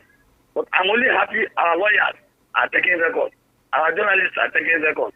We cannot reach that 10 days. See how people are just dying like, touch yourself here, and how many of you are there now? You talk about 50, 60 human beings, so they are not mentioned that they are El-Rufai. Some of them are responsible human beings who take away their life unexpectedly. And nobody's talking anything about them. Nobody's taking action. The army are ready to flee that place. But they are waiting for instruction. They cannot act without any instruction. All right. I want to show they can take order from the authority, from the chief security. They cannot react. If they give an order to them, go to see what happens. But our leaders don't want. If they know what they are doing. Okay. All right. Thank you very much. Thank you. Thank you. 080-3692-9933. Hello? Hello? I'm so sorry. We can't hear any call on WhatsApp. Please kindly call back, okay? I'll call the number 080-3692-9933. Hello, good evening. Hello, good evening, Esther. Yes, good evening, ma. How are you? Fine, my name is Peace. I'm calling from Barua, Ipaja. All right, ma. Please go ahead. Please, I want to talk about the economic reform you are talking about that Tinubu is doing. If people don't have security, these Fulani herdsmen are killing people, killing human beings. Who are those that will enjoy this reform he's going about? First thing supposed to be first, security, so that people will be relaxed to enjoy what you are putting on ground. But they are not talking. Apart you keep mute. All of them in National Assembly keep mute. Everybody keep mute as if nothing is happening. They are killing people every day. I saw yesterday on the internet, one of these bandits said they have secured every corner of Nigeria, that they are waiting for a time that they give them go ahead to attack. That they want to kill anything killable. In all the bushes, in all areas. The other day, somebody called they are in this Kara, in a welcome to Lagos, in a Repo here. They have positioned themselves. So they came in to displace people, to clean people, and Fulanis will take it. Even this El-Rufai is talking. He knows about this investment that came. They came in 2015 because of Jonathan. Now he's going to collide with SDP. He's angry with Tinubu. If they have given him position, will he be open mouth to talk? When he was in Kaduna as a governor, were they not killing Christians in Southern Kaduna? What did he do? Please tell these people leave Nigerians alone. No. Anybody's going there, is they're going there for their pocket. They are going there for their stomach, not for the masses. If they are for the masses, they will consider what they are doing. Even Tinubu sitting there, like they are saying, everyone knows that he did not win. They just give Atiku age number 2 because Peter Obi was just coming up as a presidential candidate for the first time. They compensated Atiku to be second. Peter Obi won all of them. Everybody knows in and out the country. Hey, we know it. what Tinubu is to go and rest. okay? We are tired of him. We didn't vote him. If we voted him, he wouldn't have behaved like The this. fact that you did not vote does not mean people did not vote let him him. leave us alone. Anything Nigerians can do, let them group and remove this man. Let him. All right, thank you very much, Madam Peace. People voted for the president. People voted for the president. People voted for the president. Trust me, I'm not lying to you. So you can't say that you did not vote him. People voted for him. Okay. Hello. Good evening. How are you? Hello. Good evening. Hello? Hello? All right, kindly call us back. 080-3692-9933. 080-3692-9933. Hello, good evening. How are you? Hello. Yes, good evening. How are you? What's your name? Hello, Esther. Good evening. Hello, good evening. How are you? I'm fine. What's your name, please? Good evening, Mr. Kuda. James from Ebony. All right, James from Agbada. How are you, sir? Yeah, I'm fine. All right, Mr. James, go ahead. See, let me tell you, the assistant today, Tinubu cannot win any election in Lagos. APC cannot win any election in Nigeria. Take it very easy. What they only depend on is unity, INEC and judiciary. These are the two things APC hang on. Nothing else. All those one they are telling story here and there, convincing people. They are just deceiving themselves. And this idea of you telling people, oh, they have done this, they have fixed this, they have fixed that. Somebody asks you a question, man. You cannot ask. Okay, what do you want me to say now? The president, these are what his people are really now that he has done now. No, when they are not fixing refinery. Refinery fuel was less than 200 naira. Now they are fixing refinery is over 1,000 naira, 900 something naira. What is it you? You tell people doesn't understand, people doesn't see other things. Even with their money, they cannot win election. Take it to a lady. And I need it to do it. Thank you very much. Hello, good evening. How are you? Hello? Hello? Margaret, how are you? Good evening, Good evening. How are you? My lady with the sweet voice. Thank you. Thank God. Yes. Now don't lift the ban on me. No, it's not just you. I couldn't hear calls on WhatsApp, so I think they've been able to fix it now. Thank you very much, actually. To me, the way people are being killed in this country, it looks as if they are using souls to replace their souls. I'm so sorry to say this, but it makes me weep. It's like Nigeria has been dissected. Nigeria has been raped. If it's a woman, no. Nigeria has been dealt with. It's like it's remaining the head to be taken off. Then vultures to come and start eating the carcass of Nigeria. And the vultures, I'm sorry, like they are the politicians. Hello? Hello? All right, I think that's the network situation there. Hello, good evening. How are you? Hello. Yes, hello, good evening. How are you? Good evening. Good evening. What's your name, please? Hello. I can hear you, sir. What's your name? My name is The Truth. Calling from the town of Injustice. All right. Go ahead, please. One, the masses we should look unto God. It's only God can deliver we the masses, the average masses. All these politicians, all of them, they are there for their own selfish end. Those who are in power now to steal, to grab, to kill, to run away, to all sorts of evil is with them. But they've forgotten no situation and no condition is permanent. Those who have ruled for the past years, where are they today? They've forgotten one day, they will leave that position. all the wealth they are acquiring, they came with nothing. And when going, they go with nothing. All right, thank you very much. Hello, good evening, Afunwa. How are you? Hello. Can you turn I don't down? hear you, sir. I But can hear you. my just talk what I want to talk. My name is Afunwa. I'm calling from Idimu. All right. You see the problem I have for this government that I don't see why our president will left Nigeria, his country, and his country the people they have killing every day, and still remain for the country for the France. It's how many weeks now? Let him come back home and iron the killing every day. This is human being they are killing. It's not animal. I be this cow, I be this goat, I be fowl. They killing every day. You know they hear the killing. Let him come back. I know because I don't see where father go leave house, and he hear say he has the born. He still remember where in day. If not good father, when he hear say you have the born, you don't come home immediately. Let him come back. Nigeria is dying by terrorists.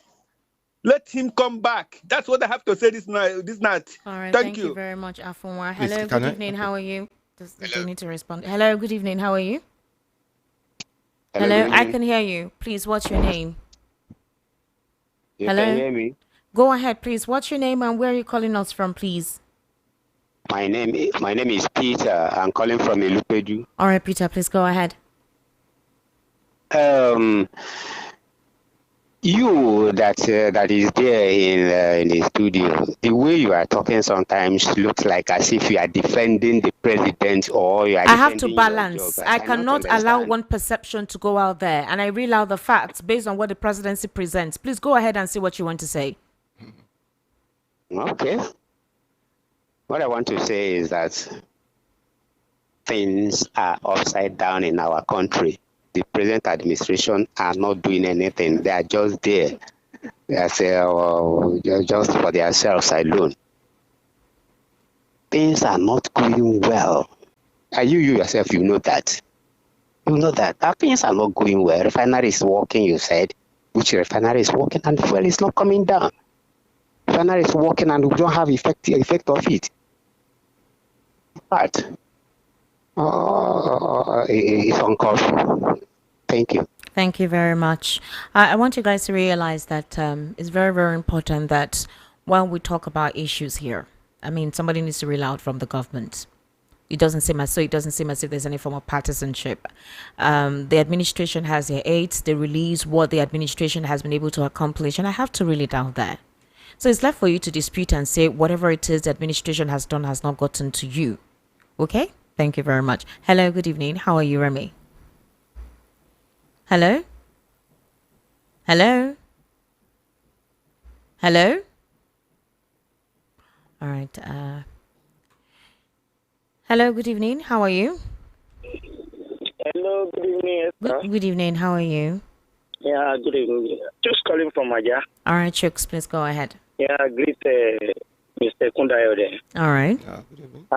Number one, I want to say that we need to win over people to get these people out of this seat. You didn't tell us your name. Hello? You didn't tell us your name.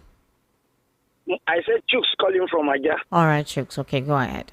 Yeah, I said if you don't get these people out, how do we know what other people that are coming in have for us? Okay.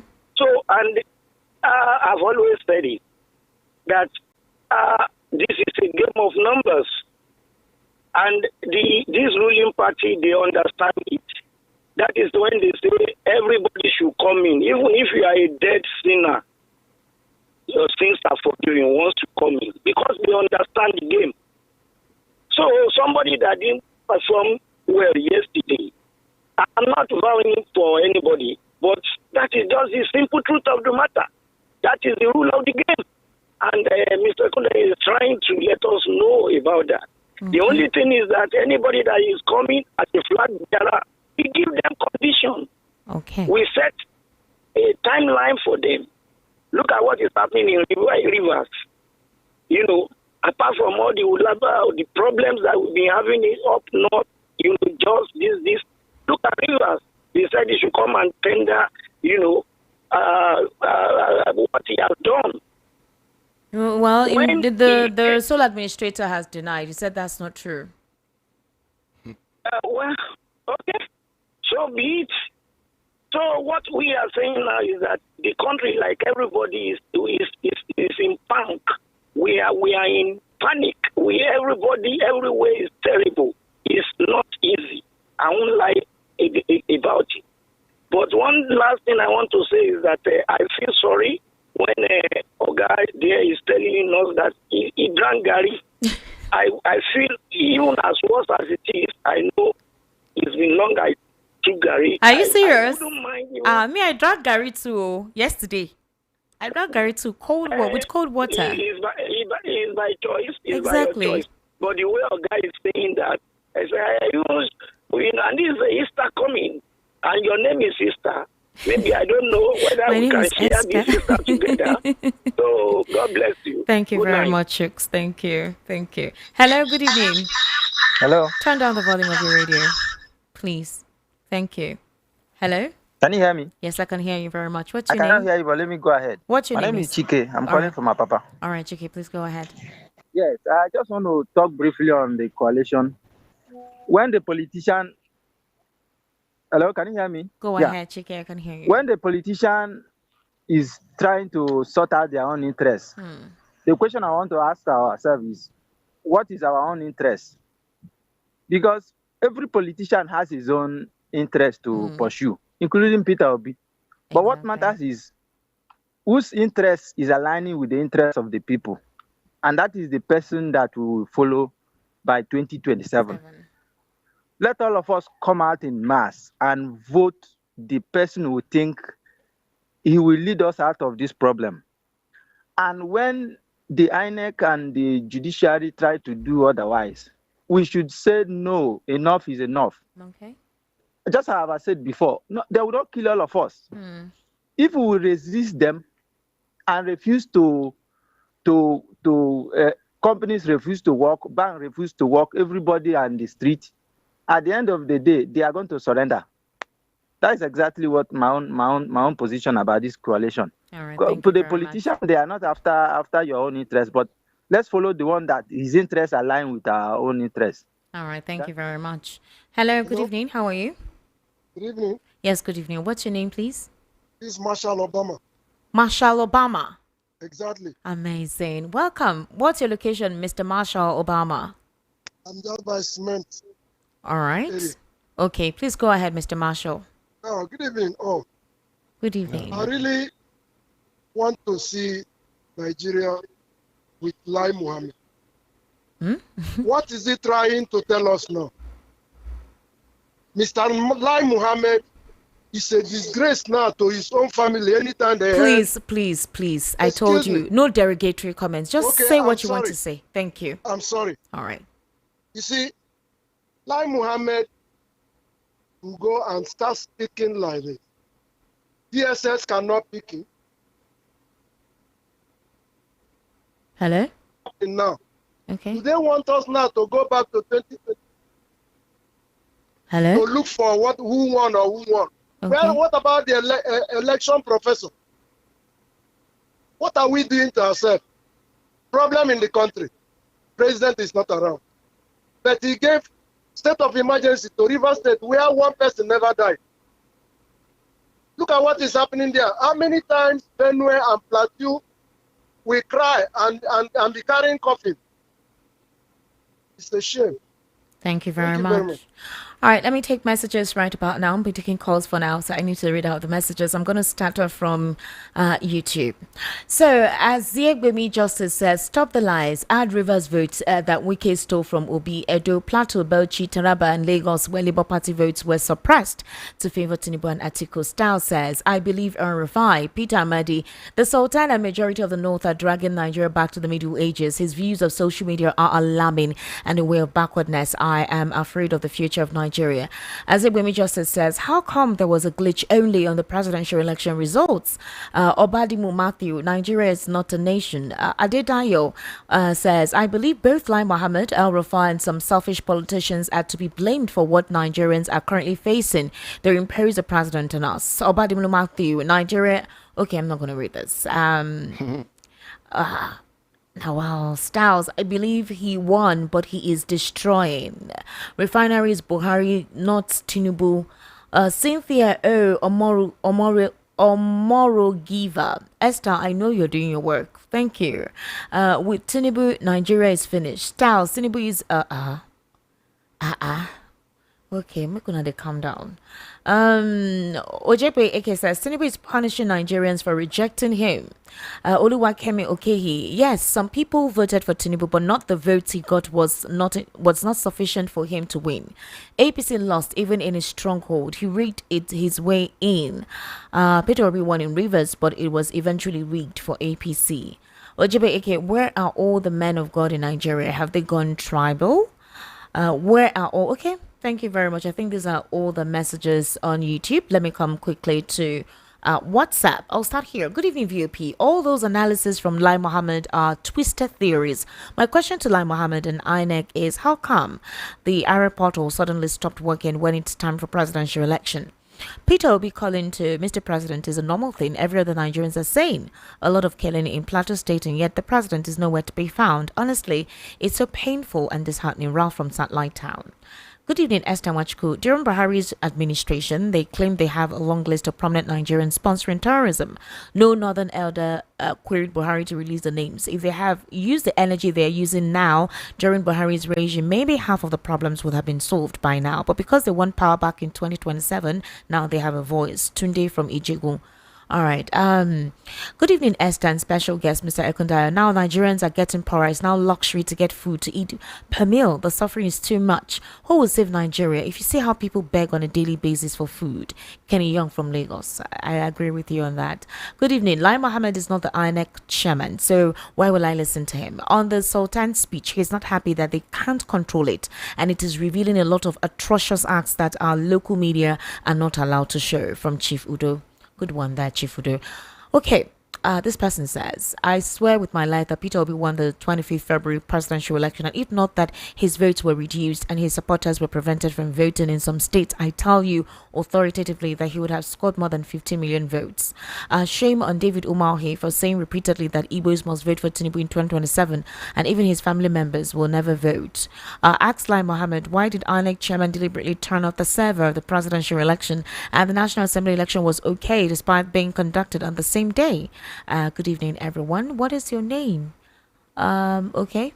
Please kindly put your name when you send messages. It's very, very important, please. Sam from Ian Waja. President Tinubu in his inaugural address said, I know you did not vote for me. I just watched this country on 4D. Dear Esther, Mr. Ekundaya, Mr. Lai Mohammed's claim that APC won 2023 presidential election was not true. Why did they halt the upload and the IREV? Why did they tamper with it and even change the IT guys at INEC? Afam from Ejigbo. All right, this person's message, I'm still waiting for it. Good evening. Please, why is it that if somebody is criticizing the government, instead of admitting of the message of the person, rather will be busy criticizing the messenger? What El-Rufai is saying about the government, is it not the truth? It is those that fell out with the government, and they will always know well about the government. Emeka from Abisawi State. Good evening, Esther and guest Olamilekon from Lagos. You can see what cash and carry INEC and judiciary has done to Nigerians by bringing this nightmare government into power. Elections in which EU observers, Yaga Africa, and other observers testify that Obi won, but INEC did their magic. This has made Lai Mohammed, with his deception to do eye service and hypocrisy for this government. Elections were rigged by INEC. Cyber was shut down. Figures changed. Yakubu announced 4 a.m. when people were sleeping. Even the president thanked Yakubu and his cash and carry INEC and not Nigerians for helping him.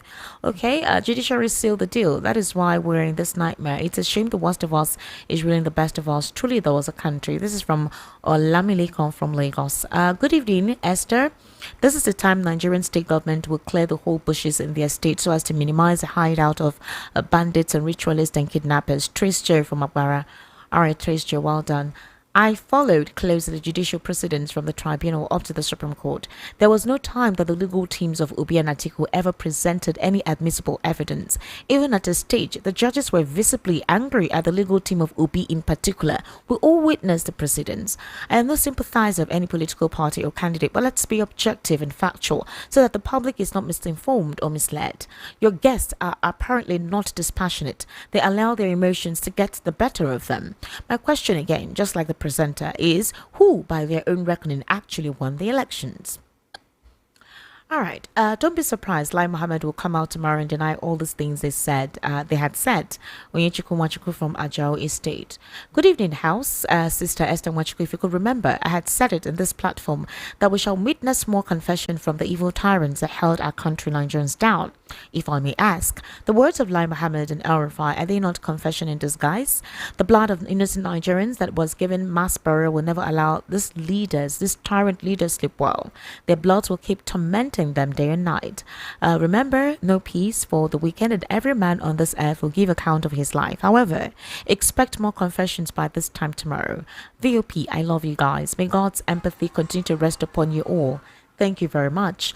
Good evening, dear VOP. Oyebuchi Arodiobu from Ojo. I can only say good morning to Malam El-Rufai. Don't be surprised that the president is in France receiving medical attention, and they told us he went there for a working visit. Lastly, remember that in Imo State, the fourth person is now the governor. Good evening, Esther, Mr. Ekundayo. Thank you for the rich discourse. The 2023 election exercise and declaration was indeed an assault on the psyche of all patriotic Nigerians and lends more reason for Mr. Tinubu's performance in handling propaganda and wanton destruction of our institutions. I sincerely hope that we recover in no distant time. Needless death, but he's busy with re-election. Really traumatic. Simisola from Isola, Lagos. My name is Kevin Esther Ekundayo. The man that was killed in the hotel in Osun State that sent message to his wife was Mr. Timothy Adikoke. I appreciate your fantastic job. Thank you. Good evening, Esther, Mr. Ekundayo. The Sultan is at a crossroad here. He was afraid the publicity the Fulanis are getting in murdering Nigerians in their own land. Also, he's afraid evil reports on Nigeria he's getting from other countries. He's looking for a way to shut it down. For Lai Mohammed, he's good when it comes to damage control. Use a lie to cover lies. That's the concept of the APC. Still, propaganda. Why can't the just for one stand up for truth and what's right? May God help us all. Good evening, Esther, Mr. Ekundayo. Tyro from Ejigbo.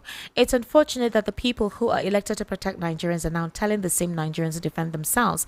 They know how to collect security vote, but they don't know how to protect the people they're governing. The statement made by this so-called leaders show they have failed. It's a pity. Good evening, Esther. Good evening to you too, Sahid Barua. In as much as I totally agree with El-Rufai, this Tinubu administration seems to be more incompetent and inefficient since independence. However, diminutive El-Rufai should keep quiet. Would he be opening his mouth if he presently was serving as a minister? He's part of our collective problem, so he shouldn't act as if he loves Nigerians. As for Lai Mohammed, he can't do otherwise. It's in his gene to be very economical with the truth.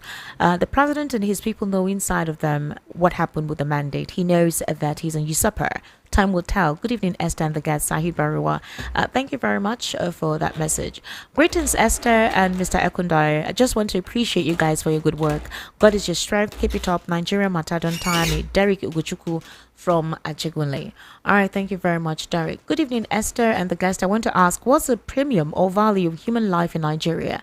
Politicians are busy working on 2027. No one is bothered by the killings in Nigeria, especially the northern part of the country. The president is on a working visit in France. It's unfortunate. The country seems to be on fire and they're chasing a rat. NSA Ribado and all service chiefs. How market? Kenneth from NNPC, Ejigbo, Lagos. All right. Tinubu told the world that he never won that election, that Nigerians never voted for him. How come Lai Mohammed coming to tell us now that Tinubu won? How about APC, Abrakata, after 2 years? Nigeria seems to be a funny nation. Chinidu from Badagry. Good evening, Esther and the guests. Let us stop deceiving ourselves in this country and act before it's too late. How can you be asking citizens to defend themselves when the security agents are guarding and protecting the killer Fulani headsmen? Remember that sometimes during Buhari's regime, guns and ammunition were collected from the citizens. Nigerian government is behind all these attacks. Thanks, Sydney from Ejigbo. All right. Good evening, Esther of VOP. Shokanadi from Alabama. Which way in Nigeria? Thank you very much. Good evening, VOP. The evidence that the election was rigged is clear and glaring. The conditions of declaring a winner was changed. The winner must win Abuja and Lagos. B. The results will be transmitted electronically. Then outside that, the INEC announced that Tinubu won with more than 8 million votes. And when result was released, Nigeria became a graveyard. That is, the silence and moodiness in the polity was so deafening that you could only be convinced that it was spirits that voted for him. Let's stop pretending. We all know the truth. A day of reckoning is coming. Eugene Mary from Ishari. All right, Eugene Murray, a message to Nigerian politicians. Remember, one day it's inevitable. It's a day that will bring about a significant shift in your life. One day you will retire from active politics and transition into a private life. One day, another individual will occupy your seat and assume your responsibilities. In light of this reality, I prefer and offer these words of wisdom. Take life easy, do good, and shun evil. Live in peace with everyone. Love your neighbor as yourself. All right, thank you very much. Okay. Good evening, Esther. What will you call Tinubu if you actually did ask Goodluck Jonathan to resign on insecurity grounds, stressing that the bulk stops on his table? The same Tinubu and his gangs at the time carried Goodluck Jonathan's mocked coffin to protest against the government's planned fuel subsidy removal in 2012, but declared subsidies gone. In 2023, just 10 years after, in 2014, the same Tinubu stood against declaration of a state of emergency in Borno State that was clearly embroiled in insecurity, even without the governor being removed. But 10 years after, the same Tinubu has not only declared a state of emergency in Rivers State, but stretched it further by removing the democratically elected governor and other elected officials, and for no reason other than for personal aggrandizement. My question, therefore, to you, Esther, is who is this Tinubu? Comrade Guffrey from Surulere. My dear lady, I greet you and our dear analyst, Mr. Ekundaya. My lady, there is any way you can assist me. Okay, thank you very much. Send a message on WhatsApp. Mary from El Kafa, Tinubu. Okay, Mary. APC government have put Nigerians into this level of poverty and hardship. I think the only way out for the masses is to be ready with their votes card in 2027 is around the corner. Vote them out. Indubisi from Ila Samaja. All right, ladies and gentlemen, we have a very interesting conversation to bring to your notice this evening. And Kudos Holmes is here. Kudos Holmes, how are you? Good evening. Good evening, how are you? I'm very, very okay. Very, very fine today. Welcome. Thank you so much. Please give us good news. All right. Good evening, everyone. And once again, my name is Victor from Kudos Homes Limited. So the reason why I'm here today is to let us know about the opportunities that lie within investing in properties. And that's why I'll be presenting you with all of our property options. Because there's a saying that the only investment on earth that can stand the test of time is land itself. So let me mention all the areas that we have so that you can also look for one that you will invest in. So we have in Agbowa Ikorodu here in Lagos, Agbowa Ikorodu. Now, the name of the estate there is called Kudos City, and Kudos City is currently going for just 1.5 million naira per plot. So with 1.5 million naira, you are going to have a plot in Kudos City, Agbowa Ikorodu. Now, we also have in Omuketu Ekpe, we have Kudos Heritage Phase 1, which is currently selling for 3.5 million naira. Kudos Heritage Phase 1 in Omuketu Ekpe. We also have the Kudos Heritage Phase 2, which is also in Omuketu Ekpe, and is also selling for 2.5 million naira per plot. And we have the Kudos Height. Kudos Height is also in Omuketu Ekpe, and Kudos Height is currently selling for just 4.5 million naira. Now, the reason why all these estates are located within the Ekpe axis is because of the rapid development that is coming towards that area. Now, one of the development is the Lagos Food Security Hub, Food Logistic and Security Hub, and we also have the Lagos Film City, and also the new Lagos International Airport is coming within that area. So all of this development is going to make Ekpe a good location where development will be rapid. So let me call my phone number for you so that you can start calling. The number to call is 0905 904 7514. 0905 904 7514. Now let me take you to Delta State, where we have Kudos Fairview Estate Phase 1, Phase 2, which is currently going for 2.5 million naira per plot. Now, Fairview Estate is located in Ibuzo main town in Asaba Delta State, and it's currently going for just 2.5 million naira per plot. We also have Kudos Heights in Ibuzo as well, and it's also going for just 1.5 million naira per plot. And we have Kudos Court, which is also located in Ibuzo, and Kudos Court is going for just 4.5 million naira per plot. Now, all of these estates are very close to the Asaba International Airport, and they are also close to the first and second Niger Bridge in Delta State. So if you are looking for a development that is very close to the east for those of our eastern brothers, and something that is in a lucrative environment, now any of our estate in Ibuzo is very, very okay for you. Now, the number to call again is 0905 904 7514. 0905 904 7514. Also in Enugu, we have Fairview Estate Phase 2, which is located in Amokwe and is also close to the Enugu International Airport. Now, Fairview Estate Phase 2 in Amokwe is currently going for 2.5 million naira per plot. 2.5 million naira per plot. The Fairview Estate Phase 1 in Enugu is already sold out. So any of our estate that has been sold out, we take it off the market and we set it up for development. So if you are part of those that purchased the Fairview Estate Phase 1, just believe that development is coming very, very soon. Now, you can go for inspection in any of our sites. Like tomorrow, we'll be taking our client for inspection. Our inspection days here in Lagos is every Thursdays and Saturday. So by tomorrow, we'll be taking our clients for inspection. And our inspection in Delta State and Enugu is every day, excluding Sundays. That's from Mondays to Saturday. You can go for inspection in Enugu. Now, our office address here in Lagos is at 171 Egbeda Idimu Road, Abule Odu bus stop, Egbeda, Lagos. 171 Egbeda Idimu Road, Abule Odu bus stop, Egbeda, Lagos. Now you can get us on any of our social media platforms at Kudos Homes Limited. That's on Facebook at Kudos Homes Limited, on Instagram as well. And the number again to call, is 0905 904 7514. 0905 904 7514. Now, we want you to be a proud landowner, so you can call us anytime to get your own plot of land. Thank you very much. Peters Holmes, thank you so much for giving us that insight. Remember, investment is the way to go, and Exactly. I think lands and properties is basically what is moving. Peters, we sincerely do appreciate you this evening. Yeah. You have yourself an amazing night. Thank you so much, Esther. You're welcome. Mr. Lawal Ekundaya, finally, like I said, there's a lot. Nigerians are not happy. I'm not happy. I chose to drink Gary yesterday. Not that there was no alternative, but the weather was very hot. I wanted to drink something, and I wanted to take it with ice, like with ice water, and I took it with granuts. So in your case, you said there was no alternative. We're all trying to survive. We're all trying to put together, and a lot of persons too are in the same condition of drinking Gary, but in their own case they have no alternative. That's what they have to take. Having access to protein now is difficult. Egg is very expensive. Even granuts, the small one is now 100 naira. Something that used to be 20, 50 naira is now 100 naira. It's debilitating, emotionally depressing.